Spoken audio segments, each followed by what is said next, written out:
This week, as Breitbart News reported, Granholm told the Senate Energy and Natural Resources Committee in a letter that she and her husband had, in fact, held individual stocks in companies that her department oversees, as recently as May of this year.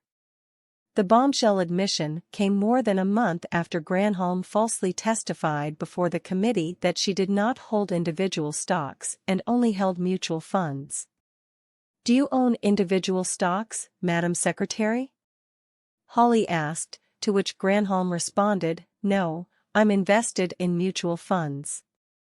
In a letter sent to Granholm on Tuesday, Hawley asks her directly why she seemingly lied about holding stocks, why she did not immediately notify the committee to correct the record, why it took her 4 weeks to sell her stocks, why it took her 3 weeks to notify the committee in regards to the sale of those stocks, and why she did not voluntarily sell her stocks when she became head of the Department of Energy. "3 times you told me, and this committee, that you did not own individual stocks," Hawley writes.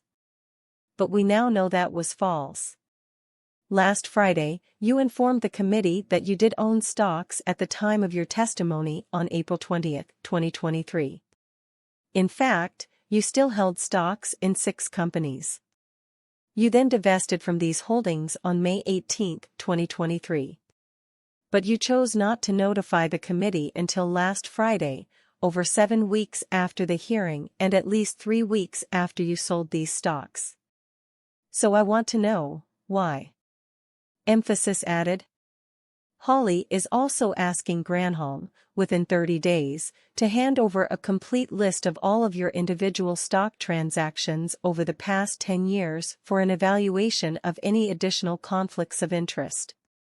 Granholm's admission to holding stocks came after the Wall Street Journal detailed how 1/3 of the Energy Department's senior officials owned stocks related to the agency's work, prompting federal ethics officials to warn them about federal conflict of interest laws. The journal reported. The more than 300 agency officials who received such warnings include nearly 6 dozen who held stocks of major energy companies such as ExxonMobil Corporation, emphasis added.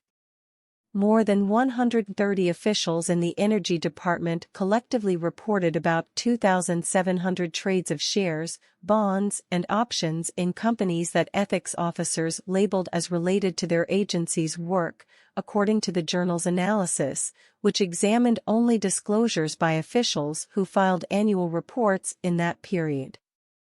Emphasis added.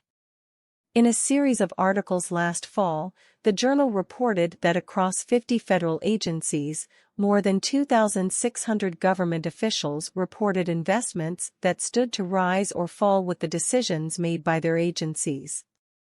Emphasis added.